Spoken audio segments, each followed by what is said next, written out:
Well, it's great to see you all. Thanks so much for spending a little bit of time with us here today. If you haven't been here for the last couple of weeks, or if this is your first time in a little while, you're kind of coming in right in the middle of a movie. We're talking about getting some breathing room in our life. I think there's something in all of us that, especially as Americans, we want to go faster to go further. We want to make more money. We want to accomplish more. And I think those are good things, but the result of that sometimes can be we just live at kind of the peak limit of our life. We just race to get good things, to pursue good things, but eventually what we've been saying is sometimes in an effort to get the most out of your life, you can very easily lose control of your life. And so over the last couple of weeks, we've been inviting you, what would it look like if you were able to just take a deep breath?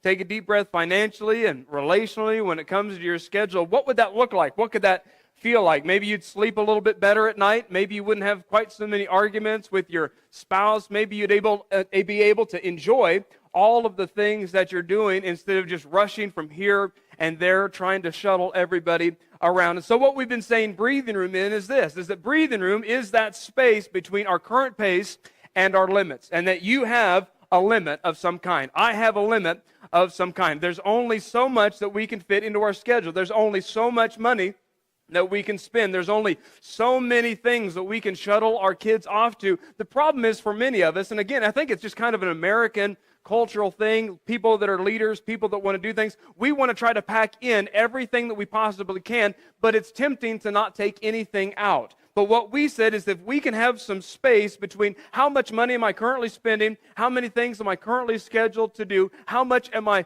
putting on my calendar, and how much money could I spend? How many things could I sign my kids up? That gap is that space where we're able to breathe. But if we don't have any breathing room, if you and I don't have any space between my current pace and my limits, inevitably one of three things is going to start to happen, and it's going to lead into several things happening. The first thing is you're going to just start to get really stressed out. You're not going to be sleeping as well. You're going to be short-tempered. And because you're stressed out, you're going to become myopic. In other words, you're going to start to focus on that one or two areas of your life where there's not any breathing room. You're going to start to focus on, we don't have any money. We don't have any time. We don't have any opportunity to just relax. And then inevitably, and you can't outsmart this, I can't outsmart this, it's just a principle, eventually every relationship that matters the most to us are going to struggle. They're going to suffer because we are just at the limit of our limits. We've just totally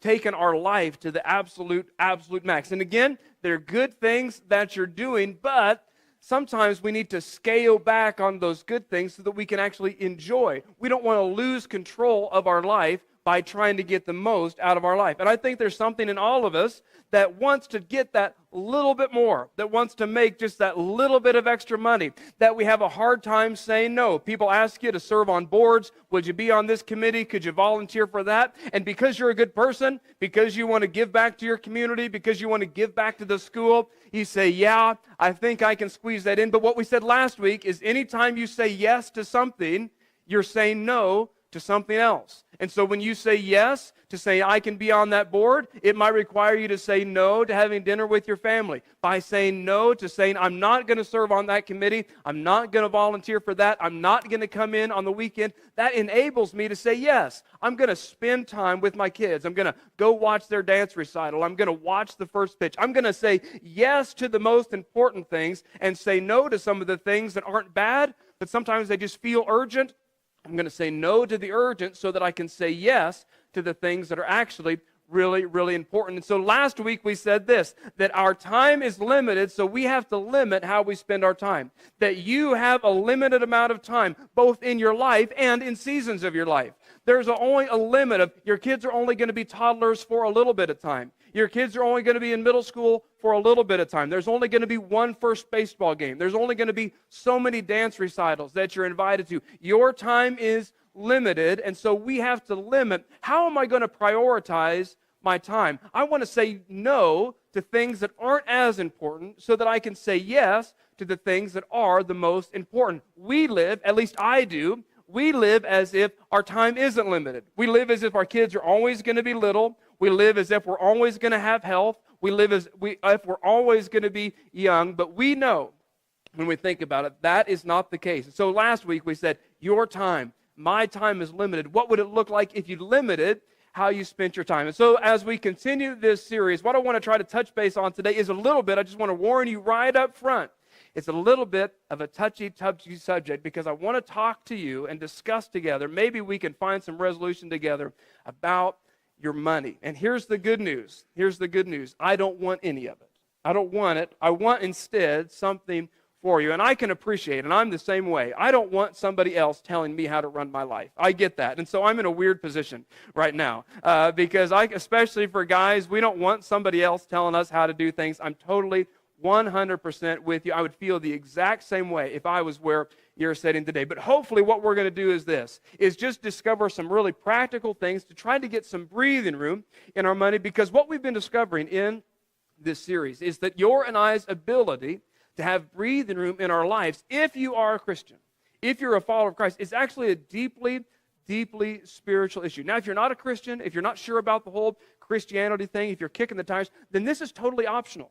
You don't have to do any of this. This is just a good motivational money talk. But if you are, to the best of your ability, day in and day out, trying to follow Jesus, what we're going to discover is that there is a relationship between my ability to handle money well and my ability to follow Jesus. We said last week that our time is limited, so we have to limit how we spend our time. This week we're going to say this, that our money is limited, but you don't have to limit how you spend your money. And that is the challenge. That is the rub. That your money is limited. You might have a way higher limit than I have. You might get way more money in a year than I get. But we don't have to limit how we spend our money, because there's been full companies started. Banks are there, and I'm not mad at banks, love Visa, love MasterCard, love American Express, appreciate them. They do what they are good at doing, but they have come along and they've said, hey, you don't have to limit how you spend your money. You can have this now. You can get that pair of shoes. You can redo your bedroom. You can redo your kitchen. Even though you don't have the amount of money coming in to be able to do that, I can help you do that. You have a limited amount of money, but you don't have to limit how you spend your money. And that's all well and fine, except that as Americans, again, we just, for whatever reason, we want things that are shiny. We want things that are new. We want things that are cool. Your old phone worked really pretty well, but then the new phone came along, like, yeah, but this thing does this. And so we get the phone and we do this and we want, and that's, again, there's nothing wrong with it. I want you to have good stuff. I want you to have cool stuff. I want you to have toys. I love toys. I love gadgets. A couple weeks ago, I bought an electric skateboard for a lot of money. Do I need an electric skateboard? No, I don't need an electric skateboard. Have I almost killed myself twice on it? I have. It has been dangerous a couple of times, and that's fine. I've enjoyed it very much. Just tooling around the streets, riding my skate. It's just so much fun. I love it. But the danger is that because things are so readily available, love Amazon Prime, because our money is limited, but we don't have to limit how we spend our money, we can just spend and spend and spend and spend and spend, and we enjoy it. We have a great time. But then those bills start to come in where there's a bump. We have an expense that we didn't expect, and all of a sudden, there starts to be some stress. All of a sudden, there starts to be some chaos. All of a sudden, those relationships start to be, why did you spend that much money? Why did you do that? I thought you said we weren't going to do that. Why did you go out to eat when I packed you on? And there starts to be that distrust in the relationship, and it all goes back to, well, I didn't necessarily handle my money very well. But what we're going to discover today, and I think you'll agree with me when it comes down to it, is this, that our ability and my ability, there is a relationship between your ability to follow Christ and your willingness to get your financial house in order. And this doesn't have anything to do with giving the church money. It has nothing to do with that. I'm not asking you to give us any money at all. It has nothing to do with how much money you make. Some of you make more, and some of you make less. It doesn't have anything to do with that. This also doesn't have anything to do with, are you going to go to heaven someday or not? It doesn't have anything to do with, does Jesus love you? It doesn't have anything to do with, are you a Christian? It just has everything to do with, there are times and seasons in our life where Jesus invites us to follow him into something, and if we don't have our finances in healthy shape, we can't do it, even though our heart wants to. I want to be generous. I want to move in that direction. I want to take 2 weeks vacation and go on a missions trip to dig a well or to build a house. My heart wants to do that, but MasterCard says, no, You can't do it because you owe me this much money, or the car payment, or this or that. It says, no, you have to work extra. You have to pick up the extra shift. You can't take vacation. And so there is a connection between my willingness and your willingness to have not more money, not to have less money, not to make more or anything. It's just, am I willing to put some discipline into my life so that when Jesus says, hey, what about this? Then we can say, yeah, I can do that. So to kind of get this thing kicked off, let me dispel a little bit of a myth. The myth that we believe, again, as Americans, unless somebody teaches us not to, is that we think that my standard of living, how many nice things do I have, the car that I drive, the house that I live in, all the things that I have, that's what we're going to call our standard of living, and my quality of life, that those are the same thing. That if I have the nice things, the new things, the shiny things, the bigger things, the better things, then that is automatically going to equate that my life is better. But that's not, and you know this. You don't need me to tell you this. That's not true, that there is a big difference between your standard of living and your quality of life, because you know people, we see it on the news all the time, that have way, way more than we could ever possibly imagine, have more money that we could ever want, and yet they're really unhappy.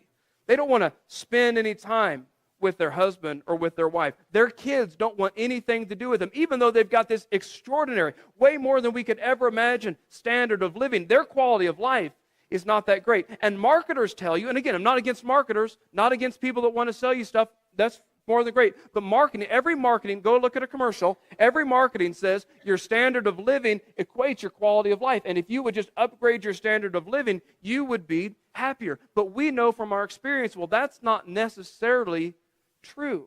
That I can get new stuff, but that doesn't mean my kids are going to want to come home. That I can buy my wife a diamond ring, but if I treat her ugly the rest of the year, well, it just doesn't work. And we raise our standard of living with debt, but we raise our quality of life with discipline. But we're Americans. We don't like discipline. We don't like to wait.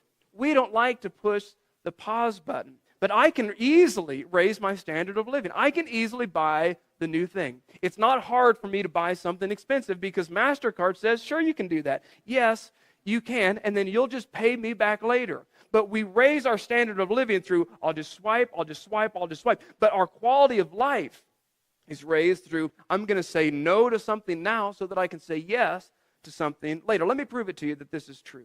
That what would you rather have, if you're married, what would you rather have? A house full of wonderful, wonderful toys and a garage full of great cars that everybody is fighting in, or a house that doesn't have as many gadgets, but people want to be there, and you enjoy spending time together.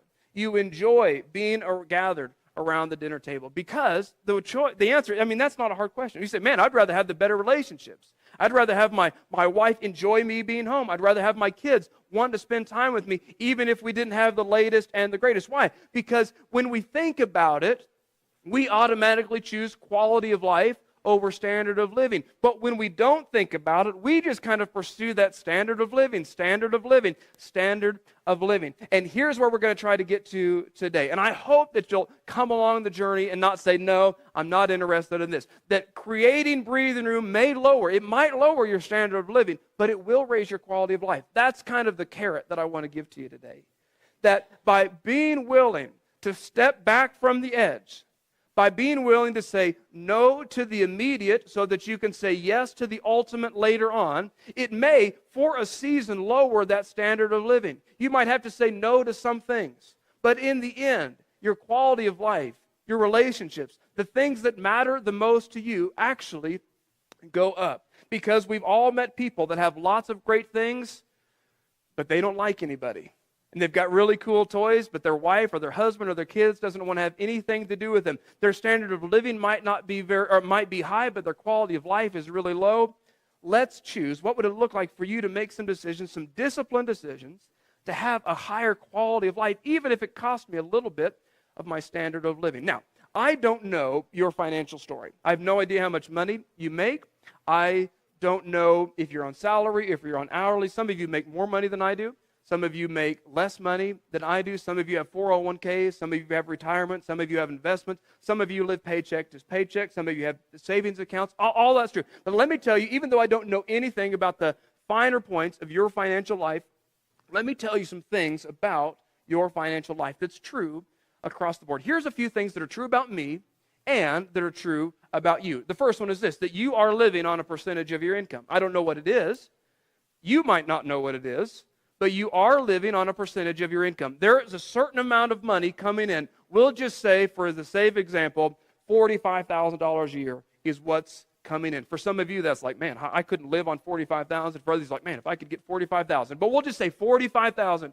There's that amount coming in. Now, you live on a certain percentage of that a certain percentage that comes in goes out. You might live on 100% of that 100% of $45,000 goes right out. You might live on 110% of that. $45,000 comes in, $52,000 a year goes out. You live on a percentage of your income, but I bet for many of us, we don't know what that percentage is.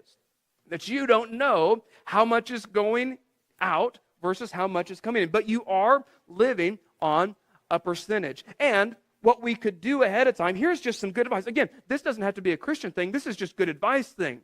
That you can decide ahead of time, this is how much of a percentage I'm going to live on. I'm going to live on 95%, or I'm going to live on 90%, or I'm going to live on 70% of everything that comes in, and the rest I'm going to put into a savings account. Because here's what's going to happen, promise, that if you don't decide how much of the money you're going to live on, somebody will.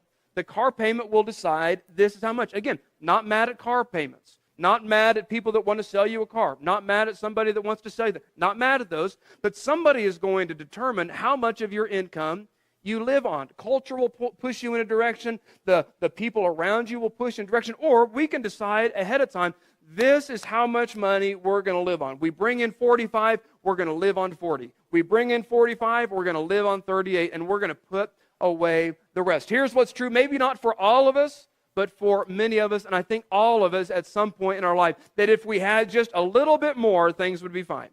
That if I could just get, if we could just make just $2,500 more a year, then we'd be okay.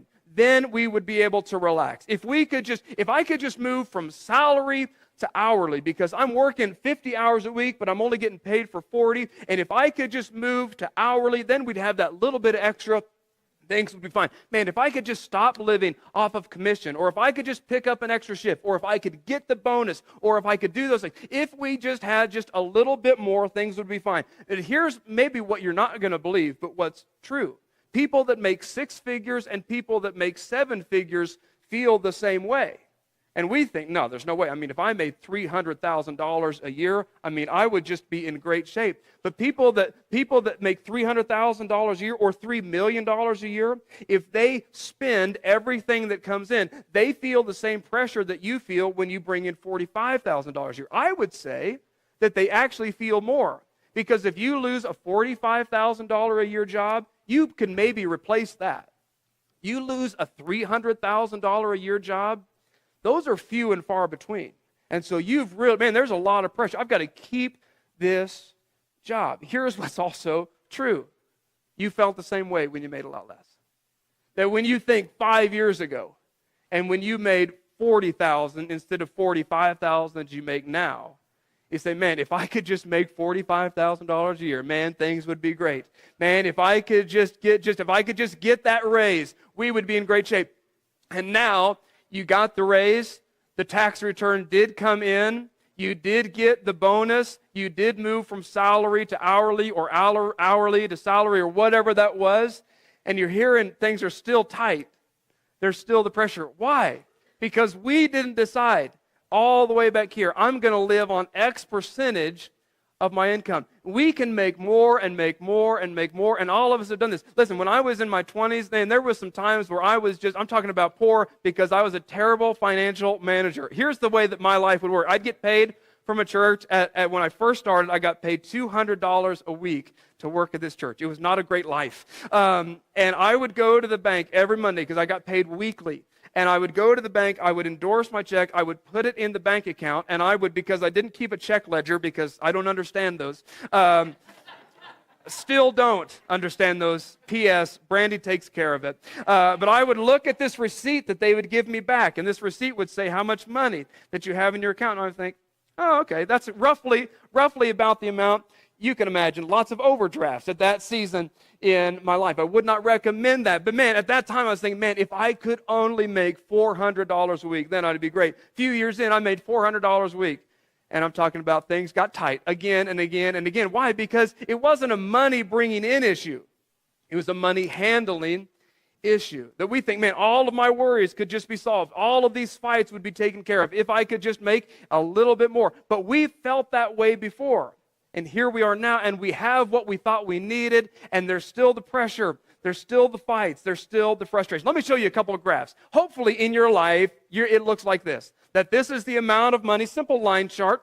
This is time. Now, this might not be thousands of dollars. This could be like a couple $100 over a few years. But hopefully, over the course of your life, you bring in more money. Now, this is obviously not to scale. At some point, it goes down. And at some point, maybe it just kind of flatlines. But hopefully, between now and 5 years from now, you will be bringing a little bit more money in to your house. That is the idea. I can appreciate that for some of us, again, there's some bumps, there's some frustrations, but overall, this is what, if you think about 5 years ago in your life, you could probably say, yes, that is accurate. It might not be thousands of dollars, but maybe it's just hundreds, but hopefully you're bringing in more than you used to. Now, next slide. If you were to create breathing room, this is what it would look like. That, yeah, I spend more money, but not as much as the income. And here's what this little part right here, this is what we call breathing room. This little part says, okay, my kid all of a sudden has to get braces. I can swing that. This part says, oh, we had a huge hailstorm this week. Now I have to get a new roof, and I've got to pay a $5,000 deductible. I can do that. I can take care of that. Oh, my kid he went through a growth spurt this summer, and he has to get all new clothes before he goes into 9th grade next year. Okay, that wasn't expected, but we can write that check. This is what breathing room looks like. Looks like, there's a special on a 3-day vacation at the hotel that we love. We can go, and we can do that. We don't have to be stressed. The problem is that most of our lives don't look like this. This is what a lot of our lives look like. A lot of our lives look like, if you go to the next slide for me, a lot of our lives look like this. That our income does go up, but our spending just matches it. That more comes in and more goes out. And more comes in and more goes out. And we get a raise and we get a new subscription. And we get a bonus and we go shopping. And again, I love for you to have a boat. Get the lake, get the cabin house, man, I'm happy for you. I want those things for you. But more than that, I want you to have some breathing room. Because when you live like this, there's a lot of stress. When you live like this, there's a lot of fights. When you live like this, you're kind of looking over the shoulder at the person that you live with. Why did you spend that? I thought you said, why did you? And there's just that friction, and there's that frustration. And then there's a hailstorm. You're like, how are we going to pay for this roof? We blew out a tire. How are we going to get a new tire? We got to get a new air conditioner. How are we going to do this? And then here's what happens. Inevitably, it goes this direction. That my income goes up, but my spending, man, it just goes, and I'm in the red, and I owe people a lot of money. And when this happens, and again, I think that there's seasons and times where all of this has happened to all of us. But what would it look like again if you were able to create some margin, if you were able to create some breathing room? But when this looks like your life, or the previous slide, when it's just your income and your spending are just one and the same, they're just always going up, here's what happens. I become a slave. I become a slave financially. Because of this, I can't fund my dreams. I can't fund my children's dreams. I can't fund my children's education at college things.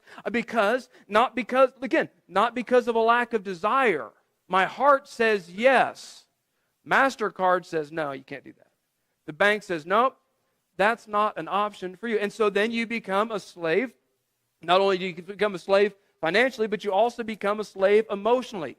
Emotionally looks like, man, I'm always fighting about money. We're always arguing about money. Every conversation is about money. And it's all, and it's all, and it's all. And we worry and we fret. And we bought this really great Sleep Number bed with 24 months to pay it off. But all this, the bed just does amazing things. I'm talking about this bed makes me breakfast and it's just great.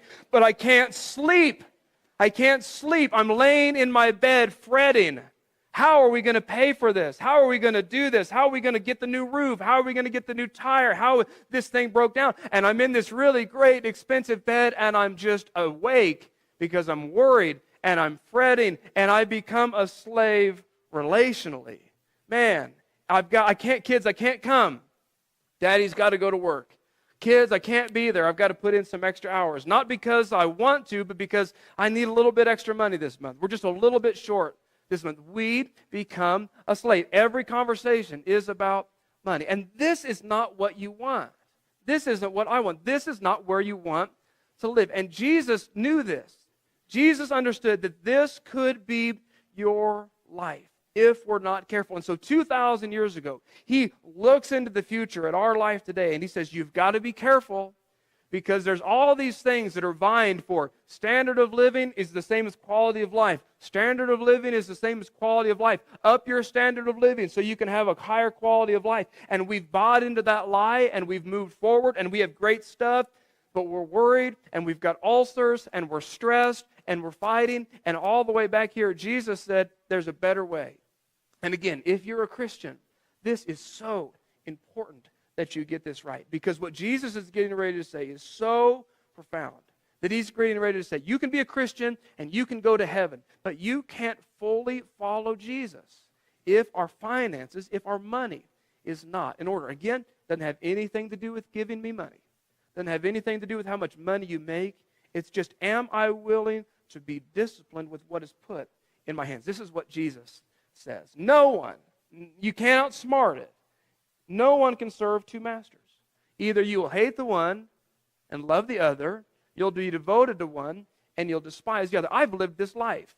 When I was in high school, I had a job that I had 3 bosses. And every boss wanted the same thing done differently. Maybe you've lived this life. It was terrible because you do the job the way that this boss wanted it, and he was happy, but then the other boss would come in and say, I thought you were supposed to do it this way. And like, okay, I'll do it this way. And then the other boss would come in and he or she wanted it totally different. And maybe some of you live in a world like that where you're torn between 2 people that want you to do the one thing. Maybe some of you grew up in a house where mom and dad weren't married, and so you got pitted against each other. Dad says this, but mom says this. And mom says this, but dad says this. And there's just that friction and there's that tension, and you're getting pulled and you're getting pulled. This is what Jesus is saying, that you can't serve 2 things at the same time, that you have to move in one direction or the other. And then Jesus says something so extraordinary. You cannot serve both God and money. Jesus, I've got a question. Jesus, I think you misspoke. Didn't you mean God and the devil? No. Oh, you actually meant God. But Jesus, are you saying, did you kind of exaggerate, Jesus? Did you mean to say that it's going to be really, really hard for you to serve both money and God? No, it's impossible. Jesus, are you saying that I can't have money? No, I'm not saying that at all. You can be a millionaire. Be a billionaire. Invent the next Apple. Have an extraordinary amount of money. It has nothing to do with the amount of money. It's just a matter of who do you serve? Because inevitably, what's going to happen? I have a quick illustration. And this illustration breaks down fairly quickly, I'll be honest. Larry, would you come help me for just a quick Anthony, come help me for just a quick second. This illustration, to be fair, is going to break down pretty quickly. Come on up here, Larry. Larry. No, both of you, Larry. I chose the guys with the greatest beards, is what happened. Okay. Larry is going to be God, okay? Emily said that this would be okay. So I've done my best in my life. I want to the best of my ability, I want to follow Larry where he leads. It's important. I want to follow Jesus. And every now and again, Jesus says, hey, how about this? How about doing that? And so he kind of tugs on the chain. And I'm like, yeah, I want to do that. But at the same time, give me a little slack, Larry. Good grief. Also, we should note that I haven't worn a belt today, so let's just not get too carried away. Anthony, my good friend Anthony, is my good friend the MasterCard. He's my consumer debt.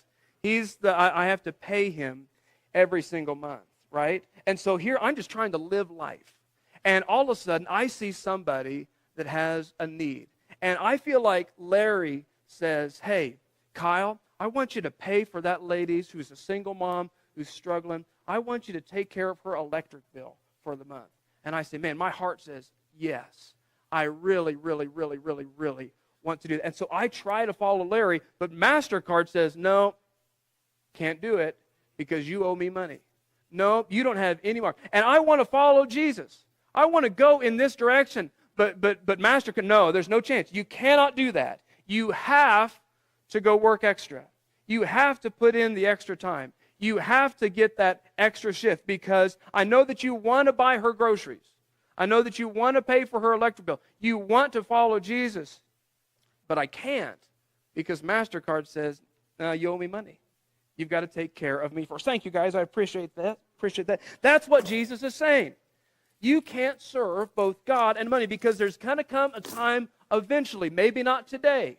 There's going to come a time where Jesus calls you to something, where Jesus says, hey, why don't you take 2 weeks off of your work, even though you don't have any PTO left? Why don't you take 2 weeks of unpaid vacation and use the skills that you have to go dig a well so that these kids in a third world country can have clean water? And your heart says, yes, I desperately want to do that. And so I try to follow Jesus. Oh, the bank says no. The bank says, no, you can't take any. You don't have PTO left. You don't have enough margin. You don't have enough breathing room. Jesus was right that I can't serve. Can I go to heaven? Yes. Does Jesus love me? Yes. Am I a Christian? Yes. But I can't follow Jesus into everything that he wants me to follow him into if MasterCard, and again, love MasterCard. Appreciate what MasterCard does. Love the banks. Appreciate what they do. But they eventually can become control of my life, and I become a slave. That Jesus, let me say it this way, Jesus can't be the Lord of your life if you have spent and borrowed your way into financial slavery. That Jesus can't be.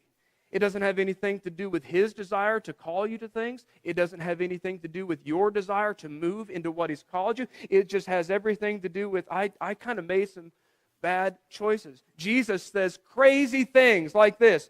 Hey, you don't have to worry about anything. Go back one slide. Jesus says you don't have to worry about anything. And so I want to follow Jesus into that. And I'm saying, Jesus, how could I not worry? I've got to figure out how to pay a $5,000 deductible for a new roof. Jesus, how am I not supposed to worry? My kid needs braces. How am I not supposed to worry? We just had to spend a couple days in the hospital.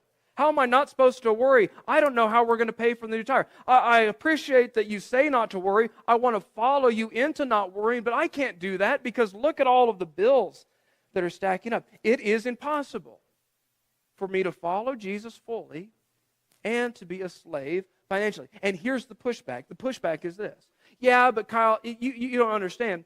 It's the economy. Or I didn't get the bonus that I thought I was going to get. Or I didn't get the tax return that I was going to get. And that's all true. But isn't it also true? We've got to be willing to tell ourselves the truth. Isn't it also true that long before the economy took a turn, and long before you didn't get the bonus, and long before my tax return wasn't as big as what I wanted to do, long before any of that happened, I still wasn't very disciplined. I still wasn't making the right choices. We've got to be willing to tell ourselves the truth. We want to blame it on the president or the previous president or the Congress or all of this or that or the taxes or this.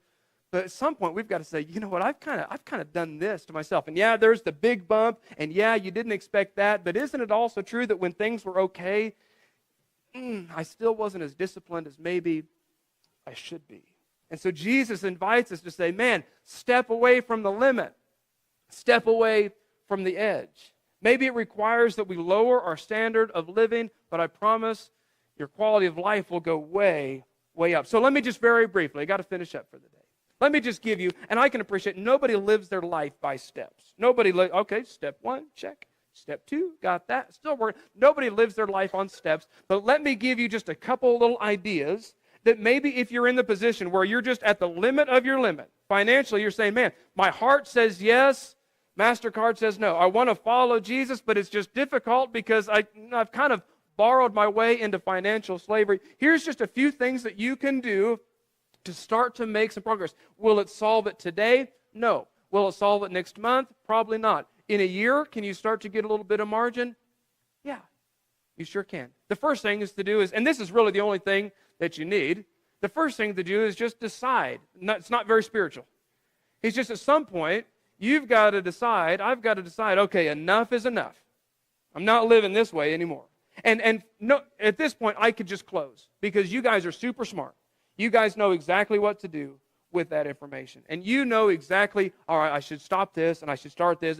I could stop right there because you're smart, capable, intelligent people.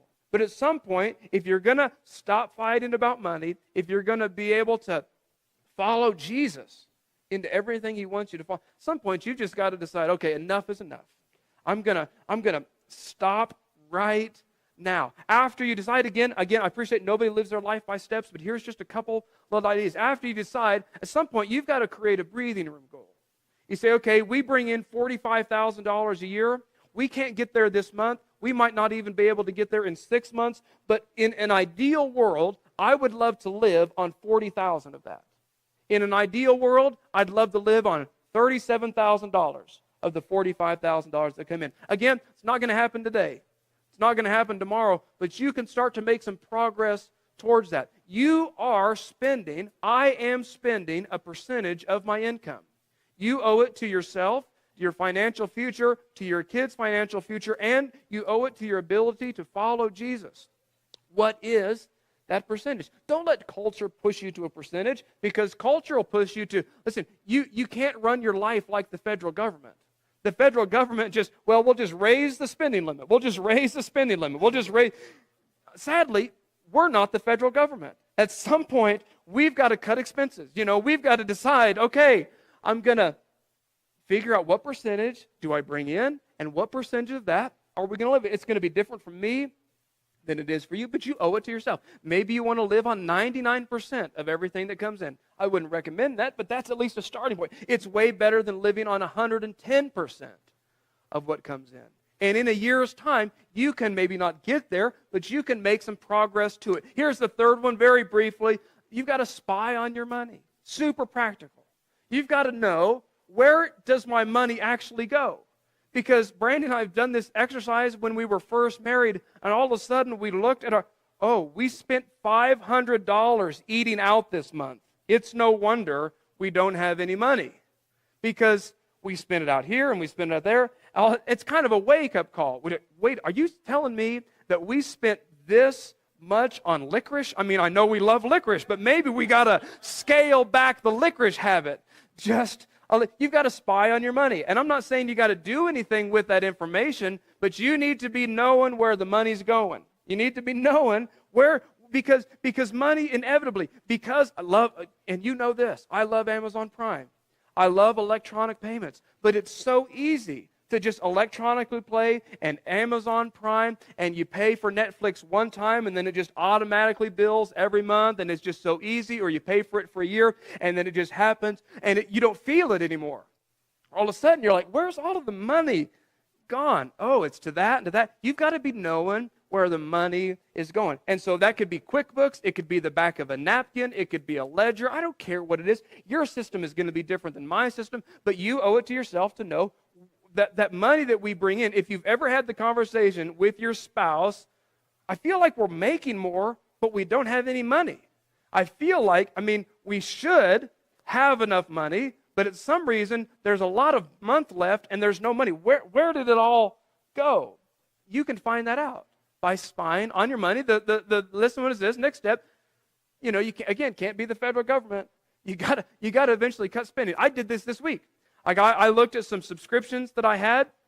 I had a subscription to Audible. I had a subscription to Evernote, and I had a subscription to something. Some workout thing that I used twice. Now, don't laugh, because some of you have got that. No, I have several exercise subscription things I should lose. But anyway, that's neither here nor there. But so I looked at these things, I'm like, man, I love Audible. It's where I have audio books and all that thing. I love that, but I'm not really using that to its fullest. And man, that's $13.99 a month that I could get back, so I just canceled that. And then I have Evernote Premium, which, is great, but I use it like 2 or 3 times a year, and the free version is enough for 99% of the time. I said, all right, that's $70 a year. That I'm just gonna cancel that. Not because we're tight on money, but just because I want to know where the money's going. And I sometimes just need to cut spending. For somebody, I don't know what that looks like for you. Maybe it's Netflix. Brandy and I, when we were really young and didn't have any money, we just decided, okay, we're just going to cut cable. And now we could afford cable, but we just don't have it. And I can't imagine over the last, call it 8 years, what is it, $60 a month, we'll call it? I don't know. 60 times 12 times 8. I don't know how much money that is, but it's a significant amount of money that we've saved. And again, we could afford it now at this point in our life, but we decided, no, we're just going to do that. Why? Because we want to have breathing. Brandy and I don't fight about money. We just don't. We fight about lots of other stuff, lots of other stuff, because I'm not a great guy, just generally speaking. But money is not something we fight about, because we just figured out this is how we're going to do some things. Because this is so important. If you don't get anything else out of today, would you please remember this little line? I want is better than I owe. I want to go on a vacation is better than I owe for a vacation. I want a new pair of shoes is better than I owe for a new pair of shoes. I want a new dining room set is better than I owe for a new dining room set. It just is. And so if we can just decide, I'm going to cut, I don't want to raise my standard of living at the expense of my quality of life. I'm going to say no to the immediate so that I can say yes to the ultimate. I'm going to say no to now so that I can say yes to later. Anytime I say yes to something, it means I'm saying no to something else. And here's the last one. Just develop, and I'm not an investment advice. I'm not trying to give you an investment device, but you should develop a debt retirement plan. You should figure out, how are we going to get up underneath this consumer debt? How are we going to pay off the credit cards? How are we going to pay off the car? How are we going to pay off whatever it is? You should develop a debt retirement plan. If you don't have $15 to buy a book, you can just Google Dave Ramsey Debt Snowball. And, I'm not all about all of Dave's stuff, but, some of it I like. But his Debt Snowball thing is pretty good. And you can just Google that, and it'll show you a picture. It'll be completely free, and you'll figure out, okay, this is how we can start to retire some of this debt. And you should do that. And, again, if you're not a Christian, if you're just kicking the tires of faith and spirituality, totally optional. You don't have to do that. I mean, this is just a good motivational money talk. But if you are trying to follow Jesus to the best of your ability, you have to do this. You can't follow God and money. Can you have money and follow God? Yes. Can money have you and follow God? No. You've got to choose. And sometimes that requires lowering my standard of living so that I can raise my quality of life. Christians believe, one of the things that Christians believe is that everything belongs to God anyway. And we're just stewards. And we just have open hands. And God has put some things in my hands, and He's put some things in your hands. And He's probably put more in your hands than He's put in my hands. And He's put more in my hands than He's put in your hands. But it's not mine. And when I borrow something from you, I'm really careful with it. When I borrow your phone, I'm really careful with it. When I borrow your child, I'm really careful with it. I'll let my kids just do anything. But if I'm babysitting your kids, P.S., don't want to babysit your kids. But if I happen to be babysitting your kids, I'm going to be very careful with your kids because they're not my kids. My kids can climb and they can run and they can jump because they're my kids. And we sometimes act like, well, this is my money, so I can do whatever I want with my... But Christians believe, this isn't mine. This is God's, and He's just placed it in my hands. And at some point, Jesus taught that we're going to give an account for our life, and that means our financial life, that we're going to have to tell Jesus, this is what I did with what you put in my hands. This is how I treated what you gave to me. And so we ought to take that thing seriously. Jesus said, let me close with this. Jesus said, the chief competitor for your heart is not the devil. It's stuff. that stuff can own you.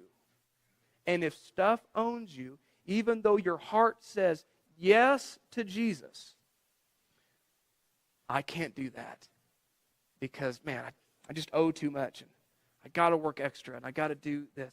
Jesus says, no, I want you to serve and follow me 100%.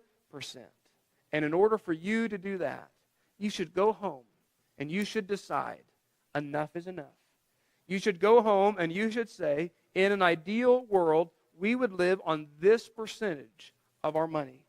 You should go home with this in mind. You should go home here in a little bit, and you should say, where does our money go, actually? You should go home, and for some of you, maybe not for everybody, but for some of you, you should say, okay, we're going to cancel this, and we're going to stop that, and for 3 months, we're putting a moratorium on eating out. 3 months, no eating out. And we're going to take all of that money that we're spending on eating out, and we're going to put it to paying off our credit card. 3 months, and let's just see what happens. Listen, not eating out for 3 months, all of a sudden you find, oh, I got $200 extra. I got $300 extra. I've got $1,000 extra here all of a sudden. It's extraordinary. If you eat out as much as Brandon and I used to eat out, you should do that, and you should develop a debt retirement plan so that you can follow Jesus fully. So that when Jesus says, hey, the church has got this opportunity and they're raising money for this, you can say, yeah, I'll write the check. You can say, man, when that single mom needs her electric bill paid, I'll write the check. When Jesus says, hey, take care of their groceries, Jesus, the answer is yes, I can do that. Why can I do that? Not because my heart has changed, it's because my discipline has changed. My heart, listen, I know that your heart is already generous. I don't think that you're stingy people. I don't want to be a stingy-hearted person. I think that we have hearts of generosity. Sometimes we're just a slave. And we say, man, I want to, but no. Jesus says, man, there is a better way. No one can serve both God and money. Let me pray. Heavenly Father, I don't know where this hits for different people. I'm sure that there's a lot of people that are way further ahead in the game than I am, that they should have been the one giving this talk. They should have been the one preaching this. And then for others, man, this is just kind of frustrating to even hear. Maybe it's even a little bit offensive to hear. Maybe we want to just kind of cross our arms and say, don't mess with my stuff, and I'm going to do the things that I want. Maybe for some of us,